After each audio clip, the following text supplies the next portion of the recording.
ಪಹಣಿ ಪತ್ರದಲ್ಲಿ 10 ಮಂದಿ ಹಕ್ಕುದಾರರಿದ್ದರು. ಓರ್ವ ವ್ಯಕ್ತಿ ನೀಡಿದ ಅರ್ಜಿಗೆ ಗ್ರಾಮ ಪಂಚಾಯತ್ನ ಅಧ್ಯಕ್ಷೆ, ಉಪಾಧ್ಯಕ್ಷೆ ಸಹಿತ ಪಿಡಿಒ ಒಳ ಒಪ್ಪಂದ ನಡೆಸಿ ಅನುಮತಿ ನೀಡುವ ಮೂಲಕ ಅಕ್ರಮ ನಡೆಸಿದ್ದಾರೆಂಬುದಾಗಿ ಓರ್ವ ಹಕ್ಕುದಾರರಾದ ಜಾನ್ ರಿಚಾರ್ಡ್ ತಿಳಿಸಿದ್ದಾರೆ. ಕಾಪು ಪ್ರೆಸ್ ಕ್ಲಬ್ನಲ್ಲಿ ನಡೆಸಿದ ಸುದ್ದಿಗೋಷ್ಠಿಯಲ್ಲಿ ಮಾತನಾಡಿದ ಅವರು, ಪ್ರಮುಖವಾಗಿ ಫಾರ್ಮ್ ನಂಬರ್ 10 ಸಹಿತ ಪೂರಕ ದಾಖಲೆಗಳೇ ಇಲ್ಲದೆ ನೀಡಿದ ಅರ್ಜಿಗೆ ಕಟಪಾಡಿ ಗ್ರಾಮ ಪಂಚಾಯತ್ ಪಿಡಿಒ ಮಮತಾ ಬಿ ಶೆಟ್ಟಿ ಪರವಾನಗಿಯನ್ನ ನೀಡುವ ಮೂಲಕ ಕಾನೂನನ್ನ ಗಾಳಿಗೆ ತೋರಿದ್ದಾರೆ. ಈ ಕಾನೂನು ಬಾಹಿರ ಕೆಲಸಕ್ಕೆ ತಾಲೂಕು ಪಂಚಾಯತ್ ಇಒ ವಿವೇಕಾನಂದ ಗಾಂವ್ಕರ್ ಸಹಿತ ಗ್ರಾಮ ಪಂಚಾಯತ್ ಅಧ್ಯಕ್ಷೆ ಇಂದಿರಾಚಾರ್ಯ, ಉಪಾಧ್ಯಕ್ಷ ಅಬುಬಕರ್ ಎಆರ್ ಅವರು ಬೆಂಬಲವನ್ನ ನೀಡಿದ್ದಾರೆ. ಒಂದು ಹಂತದಲ್ಲಿ ಅರ್ಜಿದಾರರ ಪರವಾಗಿ ಮಾತನಾಡಿದ ಪಿಡಿಒ, ಅರ್ಜಿದಾರರು ಮನೆ ಕಟ್ಟಲು ತಂದ ಸಿಮೆಂಟು ಗಟ್ಟಿಯಾಗುತ್ತೆ ಎಂಬ ನೆಲೆಯಲ್ಲಿ ಅನುಮತಿಯನ್ನ ನೀಡಲಾಗಿದೆ ಎಂಬ ಮಾತು ಕೂಡ ಇದೆ.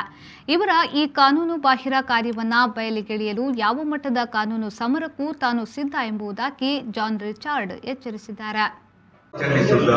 ದಿವಂಗತ ಅಬ್ರಹ್ಮೀಶ್ವರ ಮಗರಾದ ಮೂಡಬಿಟ್ಟು ಗ್ರಾಮದಲ್ಲಿ ಸರ್ವೆ ನಂಬರ್ 42ರಲ್ಲಿ ವಾಸಿಸುತ್ತದೆ. ನಮ್ಮ ಜಾಗದಲ್ಲಿ ಒಟ್ಟಿಗೆ ನಾವು 6 ಜನ ಮಕ್ಕಳು, ನನ್ನ ತಂದೆಯವರಿಗೆ.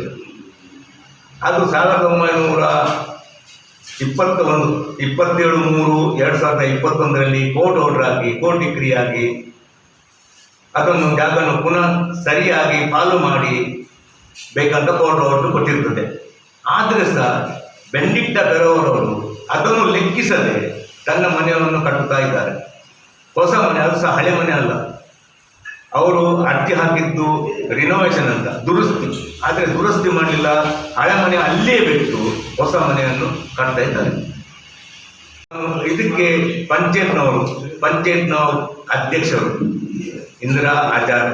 ಇಂದಿರಾಚಾರ್ಯ, ಸೆಕೆಂಡ್ ಆಗಿ ಉಪಾಧ್ಯಕ್ಷರು ಅಬುಬಕರ್ ಎಆರ್, ಮೂರನೆಯದಾಗಿ ಪಿಡಿಒ ಮಮತಾ ವೈ ಶೆಟ್ಟಿ, ನಾಲ್ಕನೆಯದಾಗಿ ಕಾರ್ಯನಿರ್ವಹಣಾಧಿಕಾರಿ ಕಾಪು ಪಂಚಾಯತ್ ಅವರು ಸಹ ಇದಕ್ಕೆ ಸೇರಿದ್ದಾರೆ.